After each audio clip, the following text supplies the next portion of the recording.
Good morning বন্ধুরা, কেমন আছো তোমরা সবাই? আশা করছি তোমরা সবাই অনেক ভালো আছো। নতুন আরও একটি ব্লগে তোমাদের সবাইকে স্বাগত।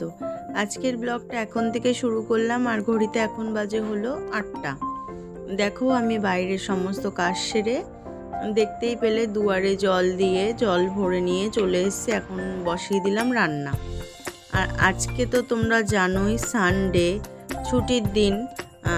মেয়ের ছুটি, কিন্তু আমার বরের ছুটি নয়। আমার বরের ছুটি থাকে বৃহস্পতিবার দিন। যাই হোক, ও সকালে যেহেতু কাজে বেরোবে তাই তাড়াতাড়ি করে রান্না বসিয়ে দিয়েছি। আর এখন তো একটুখানি দেরি হয়ে যায়, উঠতে উঠতে 7:30 হয়ে যায় বেশিরভাগ দিনগুলোই।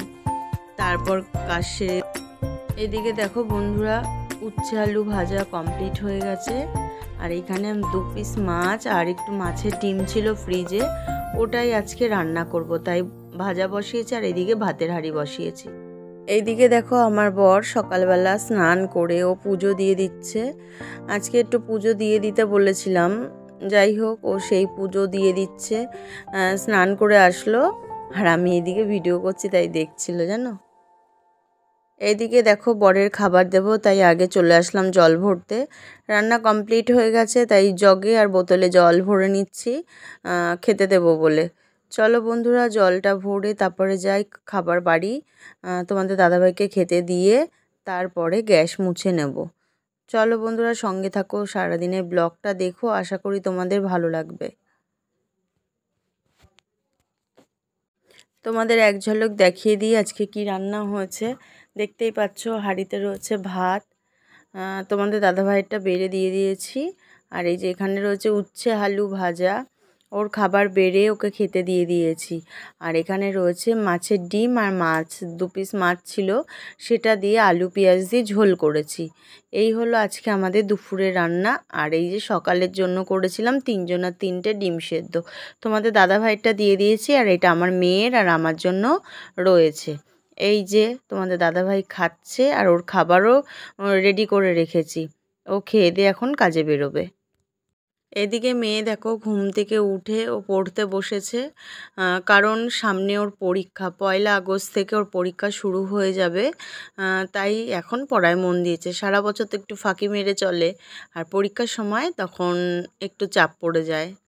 বর কাজে বেরিয়ে যাওয়ার পর দেখো আমার জন্য একটুখানি এটা হলো গ্রিন টি করেছি, আর সাথে নিয়েছি একটা বিস্কুট। আর মেয়েকে দিয়ে দিয়েছি সকালে দেখো কমপ্লান আর 2টো ব্রিটানিয়া বিস্কুট। ও এটা খেয়ে, বিস্কুটটা খেয়ে জল খেয়ে তারপর কমপ্লানটা খেয়ে নেবে, আর আমি চা বিস্কুট খাবো। দেখতেই পারলে বন্ধুরা কী কী রান্না করেছি। আর এইদিকে দেখো এই যে গ্যাস ট্যাস মোছা কমপ্লিট, আর বাইরে প্রচুর পরিমাণে জোরে বৃষ্টি হচ্ছে। চলো তোমাদের একবার দেখাই।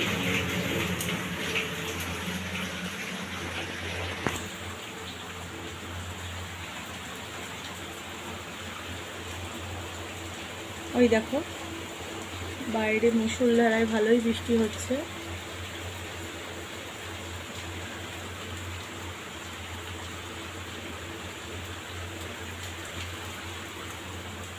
আর এই দেখো এখানটা দিয়ে জল আসছে, এই যে এই গাছের পাতাগুলো দিয়ে এখানটা জল পড়ছে।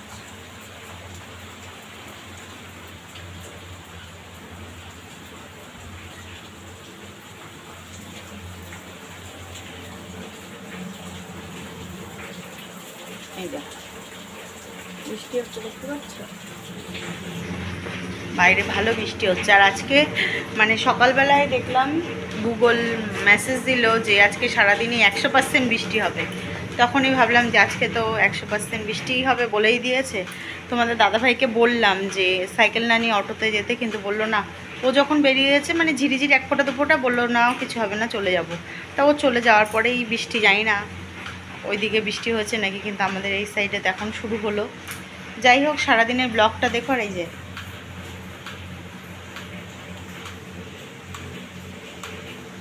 ওপর থেকে জল পড়ছে টপ টপ করে, বুঝেছো? এই জোর বৃষ্টি হলে এটা হয়। না এখানে একটা বাটি পেতে রেখেছে, যেই কারণে কাপড় দিয়ে, নাহলে জলটা না ছিটে সারা ঘরে তোমার ভরে যায়, যেই কারণে। ওই জায়গাটা জানি না অ্যাডভেস্টারটা ফুটো হয়েছে না জয়েন্টের থেকে পরে, বুঝতে পারি না। পাখার প্লেটের ওপরে পড়ে তো, যেন পাখার প্লেটটা ঘুরিয়ে তোমার হলো সাইড করে দিলাম, আর এই যে জলটা এখন নিচে বাটিতে পড়ছে, আর এখানটাও পড়ে যাবে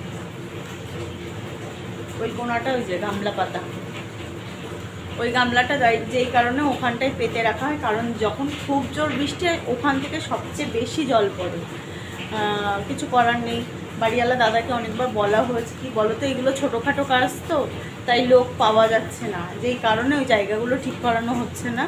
আর এরকম জল পড়ে বৃষ্টি হলে, ওই ঘরের বিছানাটায় আগে খুব পড়তো, এখন আবার মাঝখানে বন্ধ ছিল, কিন্তু সেই দিনকে দেখলাম যে আবার পড়ছে ওই ওপরের পাখাটা থেকেও। এই যে ওপরের পাখা, এই একটা পাখা, ওপরের পাখাটার ওখান থেকেও পড়ছে, কিন্তু কি করব বলো, এই ঘরে যেই কারণে এখন তো শুই না, এই যে প্লাস্টিক পেতে রাখা রয়েছে, প্লাস্টিক পেতে রাখি সারাক্ষণই, কারণ হয়তো আমি কখন বাইরে গেলাম, তোমার হলো বৃষ্টি নামলো মানে হুড়মুড়িয়ে, তখন তো জল পড়ে ভেসে যাবে, সেই কারণে প্লাস্টিক সবসময় এখন পেতে রাখি, কিছু করার নেই, দেখতে ভালো লাগে না কিন্তু কিছু করার নেই। আবার যখন দেখি না ভালো ওয়েদার তখন তুলে দিই, বৃষ্টির ওয়েদার দেখলেই পেতে রাখি। একটা এখন জল পড়ছে। চলো বন্ধুরা, অনেক বক বক করলাম, সারাদিনের ব্লগটা দেখো, আশা করি তোমাদের ভালো লাগবে। আর বৃষ্টি মনে হয় এরকম চলবে, আজকে কি তোমাদের সাথে শেয়ার করব জানি না, ভেবেছিলাম একটু বাইরে যাব, বিকেলের দিকে ঘুরতে যাব, কিন্তু মনে হয় না আর হবে, কারণ আজকে সারাদিনই বৃষ্টি হবে।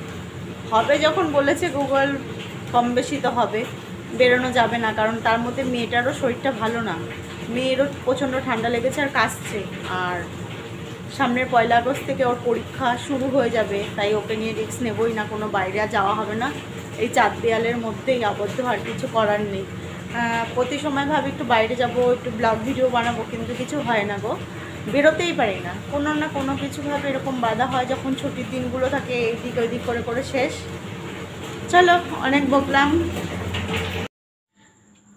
গুড ইভিনিং বন্ধুরা, দুপুরে পরে আর কোনো ভিডিও করা হয়নি, বাইরে তো প্রচুর বৃষ্টি হচ্ছিলো, তোমরা দেখেছো, আর এখন তো বর্ষাকাল থেকে থেকে এরম হবে, ওই যে আরেকজন দেখেছো হাসছে, সমানে হেঁচি হচ্ছে, কাশি, এগুলো তো লেগে রয়েছেই, ওকে নিয়ে বেরানোর মতো কোনো উপায় নেই, যাই হোক, যেই কারণে আর কোথাও বেরাইনি। আর এই দেখো, সারা খাটে স্ট্যান্ডে জামা কাপড় দিয়ে মেলা রয়েছে, ভিজে জামা কাপড় কী করব, পাখার তলায় শুকোতে হচ্ছে, বাইরে তো মেলতেই পারা যাচ্ছে না, কারণ থেকে থেকেই বৃষ্টি হচ্ছে, আর আজকে তো সারাদিনই বৃষ্টি কম বেশি হয়েই চলেছে, ভালো, আর যখন নামছে তো মুষলধারায়। আর এই যে তোমাদের তো বললাম 1 আগস্ট থেকে ওর পরীক্ষা, একটু পড়াশোনা এখন প্রচণ্ড চাপ, আর তার মধ্যে দেখো প্রচণ্ড ঠান্ডা লাগিয়েছে, এর মধ্যে এই মাসে 3 বার ওর ডাক্তারের কাছে যাওয়া হয়ে গেছে অলরেডি, কিন্তু আবার মনে হচ্ছে আরেকবারও যেতে হবে, জানি না, এর আবার ওষুধ না খেলে কিছুতেই কমে না, জানো তো। যাই হোক বন্ধুরা, রাতে তো আর সেই রকম ব্লগ দেওয়ার মতো কিছু নেই, রাতে আজকে ঘুগনি করব, আর তার সাথে রুটি, আর যেহেতু আমাদের রাতের খাবারটা করতে করতে অনেকটা রাত হয়ে যায়, মানে মিনিমাম 10:30টার পরে আমি খাবার করি রাতের খাবার, কারণ তোমাদের দাদাভাই আসে যেহেতু অনেকটা দেরি করে, ও তো ঢোকে 11টা, যে দেরি করে করলেও এসে গরম গরম খেতে পারে, সেই কারণে দেরি করে করি, এখন দেখানোর মতো কিছু নেই। যাই হোক, আজকে সারাদিনের ব্লগটা তোমাদের কেমন লাগলো অবশ্যই কমেন্ট করে জানিও, ভালো লাগলে একটা লাইক করো, শেয়ার করো, আর যারা এখনও পর্যন্ত আমার চ্যানেলটি সাবস্ক্রাইব করোনি তাদের কাছে অনুরোধ রইল চ্যানেলটি সাবস্ক্রাইব করে পাশে থাকার জন্য। তাহলে বন্ধুরা, সবাইকে শুভরাত্রি জানিয়ে আজকের ব্লগটা শেষ করছি, দেখা হবে নতুন আরও একটি ব্লগে, তোমরা ততক্ষণ সুস্থ থেকো, ভালো থেকো, সাবধানে থেকো, টাটা।